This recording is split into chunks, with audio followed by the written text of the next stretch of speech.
ഒരു 8 ഏലക്കയുണ്ട്, തേങ്ങയുണ്ട്. ഇത് ഒന്നര തേങ്ങയാണ്. 1.5 തേങ്ങ തിരികെ വെച്ചിരിക്കുന്നതാണ്.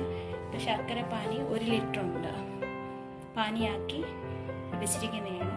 അതെങ്ങനെയാണ് ചെയ്യേണ്ടതെന്ന് ഞാൻ നിങ്ങളുമായിട്ട് ഷെയർ ചെയ്യാം. സ്റ്റൗ ഓണാക്കി ഞാൻ ഒരു മീഡിയം ഫ്ലെയിമിൽ വെച്ചിരിക്കുകയാണ്. ഇത് നമുക്കിനി വറുത്തെടുക്കാം.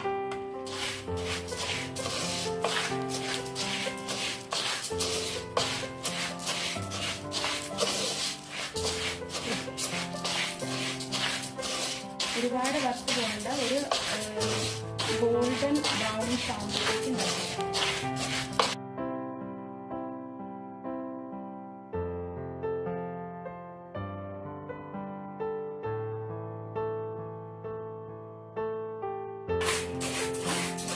നമുക്ക് അരിപ്പോൾ ഈ ഒരു പഴം മതി. നമുക്കിതിനിപ്പോൾ സ്റ്റൗ ഓഫ് ചെയ്യാം.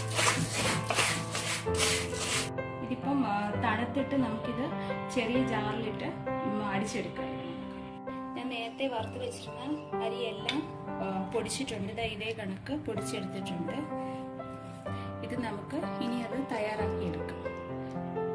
ഈ ഏലക്കയും കൂടെ കുറച്ച് പഞ്ചസാര ഇട്ട് നമുക്ക് പൊടിച്ചെടുക്കാം.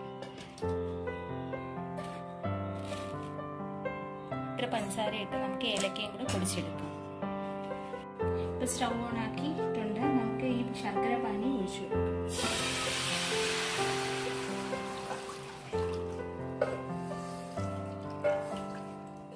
ശർക്കര പാനി ഒന്ന് ചൂടായിട്ട് വരുമ്പോഴത്തേക്കും നമുക്ക് അതിലോട്ട് തേങ്ങ ചേർത്ത് കൊടുക്കാം.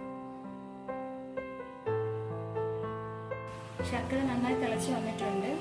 അതിലോട്ട് നമുക്ക് ഈ തേങ്ങ ചേർത്ത് കൊടുക്കാം.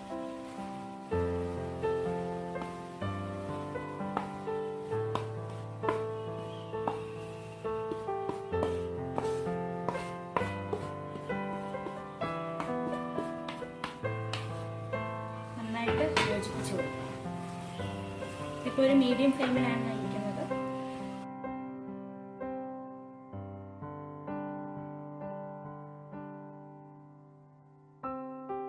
രണ്ട് 3 മിനിറ്റ് ഇങ്ങനെ ഇളക്കി കൊടുത്തിട്ട് നമുക്ക് ഇതിനകത്ത് പൊടിച്ച് വെച്ചിരിക്കുന്ന അരി ചേർത്ത് കൊടുക്കാം. ഇപ്പോൾ 2-3 മിനിറ്റ് ആയിട്ടുണ്ട്. നമുക്ക് ഈ പൊടിച്ച് വെച്ചിരിക്കുന്ന അരി ഇതിലോട്ട് ചേർത്ത് കൊടുക്കാം. എന്നിട്ട് നന്നായിട്ട് ഇളക്കി കൊടുക്കാം.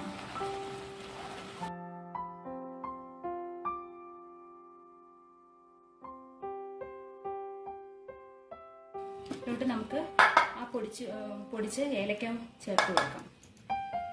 ഞാൻ പഞ്ചസാരയിൽ പൊടിച്ചതാണ്. ഇതിലോട്ട് ചേർത്തിട്ട് നന്നായിട്ട് മിക്സ് ചെയ്യാം. ഇനി നമുക്ക് ഫ്ലെയിം ഓഫ് ചെയ്യാം.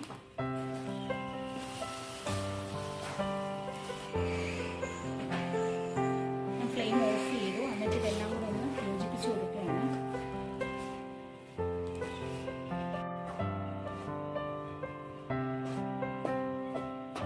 ഇപ്പം നന്നായിട്ട് മിക്സ് ചെയ്തിട്ടുണ്ട്. ഇത് ചർച്ച് ഓഫറിംഗ് ആണ്. ഇത് പള്ളിയിലേക്കുള്ള നേർച്ചയാണ്. ഇത് ഞാൻ നിങ്ങളുമായിട്ട് ഷെയർ ചെയ്തത്. ഇത് ഞാൻ സെർവ് ചെയ്ത് കാണിച്ചു തരാം നിങ്ങൾക്ക്. ഇതാണ് ഞാൻ നിങ്ങളുമായിട്ട് ഷെയർ ചെയ്ത ചർച്ച് ഓഫറിംഗ്. ഇത് നിങ്ങളൊന്ന് വീട്ടിലൊന്ന് ട്രൈ ചെയ്ത് നോക്കാം. കുട്ടികൾക്കൊക്കെ കൊടുക്കാൻ നല്ലൊരിതാണ്. ഇതിപ്പോൾ എനിക്ക് പള്ളിയിൽ കൊടുക്കാൻ നേർച്ചയായതുകൊണ്ടാണ് ഇത് ഞാൻ നിങ്ങളുമായിട്ട് ഷെയർ ചെയ്തത്. Thank you for watching Nella's kitchen.